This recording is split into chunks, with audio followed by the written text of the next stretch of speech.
जय हिंद दोस्तों। आज की रियल कहानी आधारित है बिजनेसमैन जय पडारिया पर कि कैसे उन्होंने एक रिटेलर स्टोर से दादा साहेब फाल्के तक की जर्नी पूरी की। जी हाँ, हम बात कर रहे हैं बिल्कुल हीरो जैसे ही दिखने वाले बिग बिजनेसमैन जय पडारिया की, जिन्हें एक के बाद तकरीबन 242 अवार्डों से नवाजा गया। आज वे अपने रिटेलर स्टोर में पिछले कई वर्षों से जेंट्स कपड़ों की बिक्री कर रहे थे। आज से वहाँ लेडीज फैंसी डिजाइन के कपड़े भी उपलब्ध हुआ करेंगे। इस दरमियान उन्होंने मीडिया से बातचीत करते हुए अपनी इस कहानी को आगे बढ़ाया। उनकी ये कहानी किसी मोटिवेशन से कम नहीं है। तो आइए आप भी सुने डॉक्टर जय पटारिया की ये स्टोरी उन्हीं की जुबानी। सर, बहुत बहुत स्वागत है आपका। क्या कहना चाहेंगे? दादा साहब फाल्के, आपके हाथ में जो अवार्ड दिख रहा है, लोग इसके लिए मरते रहते हैं। सबसे पहले अपने अवार्ड के इस जर्नी के बारे में बताइए। अवार्ड ये जो ऑर्गेनाइज किया था अखिलेश, साइलेंट थोड़ा सा प्लीज। हाँ, जो दादा साहेब फाल्के अवार्ड था, ये नॉमिनेशन उन्होंने ही सामने से मुझे बताई थी कि आप एक बार नॉमिनेट होकर देखिए। अंदर आया, so this was for the first time कि फाल्के अवार्ड में रिटेल को रिप्रेजेंट किया गया। तब जाके नॉमिनेशन अंदर आई और नॉमिनेशन में सिंह साहब की मदद से we were able to achieve this. तो थैंक यू सिंह साहब और दादा साहेब फाल्के जी कि ये अवार्ड हम उठा पा रहे हैं। दादा साहब के अलावा तमाम अवार्ड आपके पीछे दिख रहे हैं। इसके पीछे का क्या रीज़न है और कैसा महसूस करते हैं आप जब मंच पे बुलाए जाते हैं, अपने ही कामों के लिए आपको सम्मानित किया जाता है, तो क्या शेयर करना चाहेंगे? जर्नी तो 2016 से शुरू हुई थी रिकॉर्ड्स की। तो ये रिकॉर्ड सबसे पहले हमने बनाया था मैनिक्विन्स के लिए।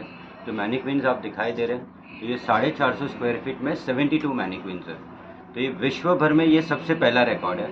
पहले ही ऐसे रिटेलर है जो इसको रिप्रेजेंट कर रहे हैं वर्ल्ड पोडियम पे। तो ये वर्ल्ड पोडियम पे 2016 से 2024 तक अब तक हम 242 टाइटल्स ले चुके हैं, इंडिया, नेशनल, स्टेट, इंटरनेशनल और वर्ल्ड रिकॉर्ड पोडियम पे। Guinness book of world record में भी आपका नाम शुमार कर रहा है, तो क्या कहना चाहेंगे? गिनीज हमको मिला था G20 में एक स्पीच के लिए। तो G20 में मेक इन इंडिया जिन्होंने रिप्रेजेंट की थी, तो उसमें से हम एक कैंडिडेट थे, इसलिए गिनीज आया था। लिम्का बुक ऑफ रिकॉर्ड्स भी हमको आज से 3 साल पहले मिला हुआ है, वो भी एक नेशनल रिकॉर्ड है। तो पहली बार एक रिटेलर को लिम्का बुक ऑफ रिकॉर्ड्स मिला हुआ है। आज तक कोई भी रिटेल स्टोर को या रिटेलर को ये नहीं मिला हुआ। सर, पद्मश्री भारत का सबसे बड़ा अवार्ड होता है, बहुत प्राउड की बात होती है, बहुत गर्व की बात होती है, पूरे देशवासियों के लिए गर्व की बात होती है। उसमें भी देख रहा हूं आपका नॉमिनेशन हुआ था, तो उसके लिए क्या कहना चाहेंगे और आगे क्या कुछ तैयारियां चल रही हैं आपकी तरफ से और सरकार से क्या रिस्पॉन्स मिलने वाला है? पद्मश्री के लिए साहब अगर मैं सोचूं तो 8 मंथ्स की पेपर वर्क के बाद में हमारी नॉमिनेशन हुई थी। उसके अंदर जितने भी पेपर वर्क किए थे, हम नॉमिनेशन के लास्ट स्टेज पे, मतलब 106 पीपल नॉमिनेट होते हैं। और रिटेल और इंडस्ट्री जो पहली बार ये उन्होंने ट्रेड और industry category first time launch की थी, उसमें हमारा नाम दूसरे नंबर पे था। तो ये साल तो झुनझुनवाला साहब को मिल गया ये अवार्ड, और 2024 में यकीन रखते हैं कि ये टाइटल हमको भी मिले। आपके दर्शकों को 2024 में ये देखने को मिलेगा। हाँ, युवाओं को क्या मोटिवेशनल शब्द बोलना चाहेंगे? जो बेचारे लड़खड़ाए रहते हैं, उनको लगता है कि नहीं, मैं बहुत होपलेस हूँ, कुछ कर नहीं सकता, तो चूंकि आप बिजनेस टाइकून माने जाते हैं, तो क्या कहना चाहेंगे? मैंने तो मेरे पिताजी से सीखा हुआ है कि काम करते रहो, फल की चिंता मत करना, पर काम करते रहना। जो भी काम करो वो शिद्दत से करते रहना। तो उन्होंने तब सिखाया था, वो 50 साल तक काम करते रहे। अब मैं भी यही जर्नी है, तो मुझे भी 25 ईयर्स हो गए काम करते करते। तो जो भी काम आपने हाथ में लिया है वो कभी फेल नहीं हो सकता। अब सही दिशा पे वो काम करते रहे, फोकस रहे, कहीं ना कहीं आपकी सक्सेस लिखी हुई है।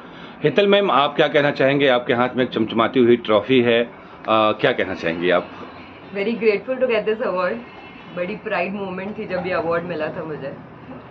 मेहनत भी की है उसके लिए 2 साल से। वी आर इनटू रिटेल, वहाँ पर सोशल मीडिया के प्लेटफॉर्म पे we are trying to grow more. WhatsApp के थ्रू काफ़ी लोगों को हम मैसेजेस भेजते हैं, जो हमारा पुराना डेटाबेस है उसको मैसेज करते हैं, और उसमें भी हमने नई स्ट्रीम चालू की है। तो उन्होंने बिज़नेस, बेसिकली जो मेरा बिज़नेस था ये ग्रास रूट लेवल पे था। तो ये 26 साल से मेरे दोस्त थे, तब जाके उन्होंने कंपनी मेरी ज्वाइन करी, तो एज अ पार्टनर है अभी हमारे साथ में। तो उन्होंने ये स्टेज को 3 स्टेप्स अहेड लेके गए। तो पहले होता है सोशल मीडिया, जो हम लोग नहीं थे सोशल मीडिया पे इतना, तो उन्होंने ये कैटेगरी को बढ़ाया। दूसरा उन्होंने मार्केटिंग कंपनी की वो देखते हैं, और थर्ड अभी एक नई चेन हमने शुरू की है होलसेल की। तो ये हम 7 स्टेट्स में कोलैबोरेट करके माल सप्लाई करते हैं MBO के नाम से। तो ये पूरा दामोदर उनके हाथ में है। तो 1.5 से 2 साल तक की उनकी मेहनत लगी है ये पूरा कॉन्सेप्ट जमा कर देंगे।